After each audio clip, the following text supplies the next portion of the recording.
Hello and welcome to Blue Spoon Veggie. As autumn has definitely arrived for many of us, in this video I'll be making a cosy bean and chilli bake topped with cheese dumplings. Not only is this a tasty veggie dinner, it's pretty economical too. Just £3.96 to serve 4 to 6 people. If you don't want to make the dumplings, then you can simply serve this colourful dish with rice and top with a sprinkle of cheese if you like. Let's start with a trip to the store cupboard to collect some of the ingredients we'll need. You might find you have quite a few of these already. The canned beans I'm using are a mix of 8 beans plus chickpeas, so a nice variety there. You can choose any beans or bean mix you like. Onions, I'm using a red onion today, garlic and a sweet potato, always handy vegetables to keep in the pantry. As usual, all the ingredients you'll need are listed below. It was a little chilly in the kitchen that afternoon, so time for a woolly layer. Now let's get cooking. First, I'm going to get the sweet potato ready, so let's peel and finely dice that. You could happily use squash in place of sweet potato.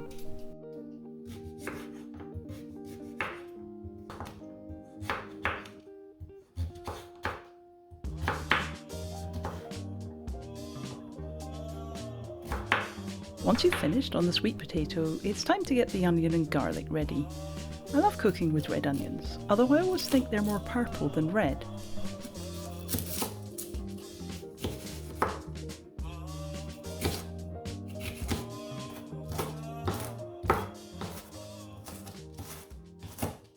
Let me show you this cute little feature my garlic crusher has. It's a tiny brush. I have to say, I don't find it helps that much with cleaning, but it's nice to know it's there. Anyway, let's crush in the 2 garlic cloves. In a large pan, heat up a teaspoon of oil of your choice. This is sunflower oil, plus a little butter. Gently fry the onion and garlic until they're lightly caramelized.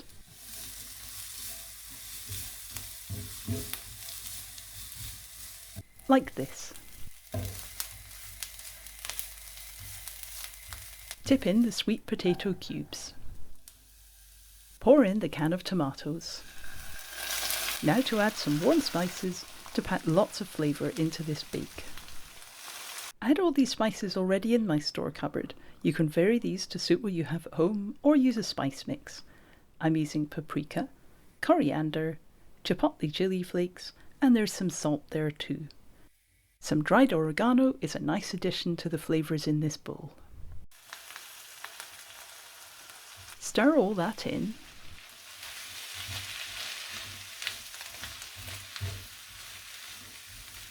Add a teaspoon of brown sugar and some Veggie Worcester sauce. Even a premium brand of non-veggie Worcester sauce is half the price, so if you aren't veggie, you might like to take advantage of that. Add in some boiling water, bring to the boil and leave to simmer for 25 minutes.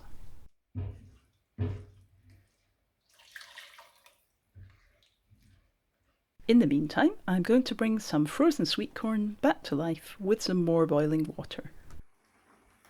After a couple of minutes, drain the corn and let's get on with making the cheese dumpling, starting with precision weighing of the flour.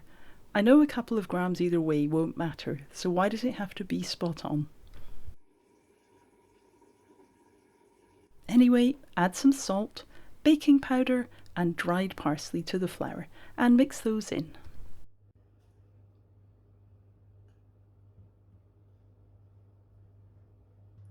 Next, cube the butter.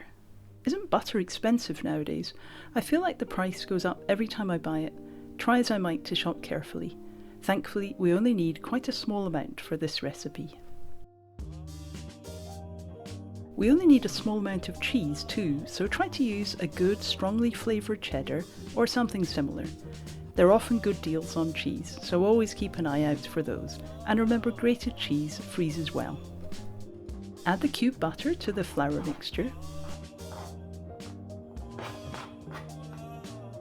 Roll up your sleeves in preparation to mix in the butter.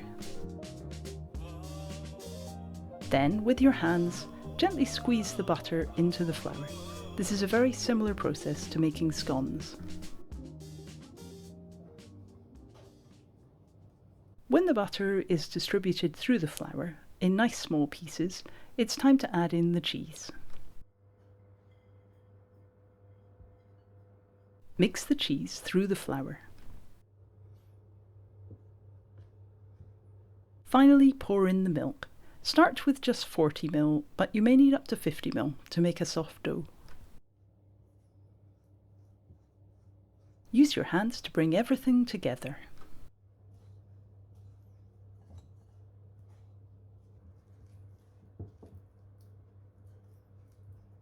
Once you have a rough bowl of dumpling dough, transfer it to a chopping board so you can roll it into a log, then cut into little dumplings.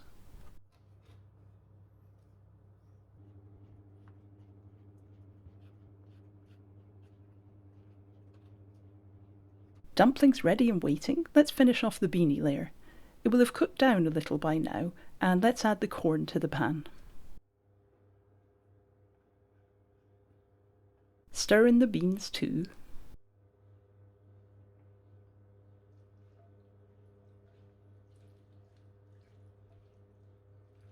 Add in some more water if the pan looks dry. If you don't want to make the dumplings, then continue cooking in the pan for another 10 minutes to make sure the sweet potato has softened fully, then serve with rice and a sprinkle of cheese if you like. Serving it this way is pretty similar in price to topping with the dumplings. To carry on with making the bake, transfer the colourful beanie mix to a large oven dish. This one is 26 centimetres by 18 centimetres and 5 centimetres deep. Then top with the dumplings, shaping them as you go and allowing each one a little elbow room.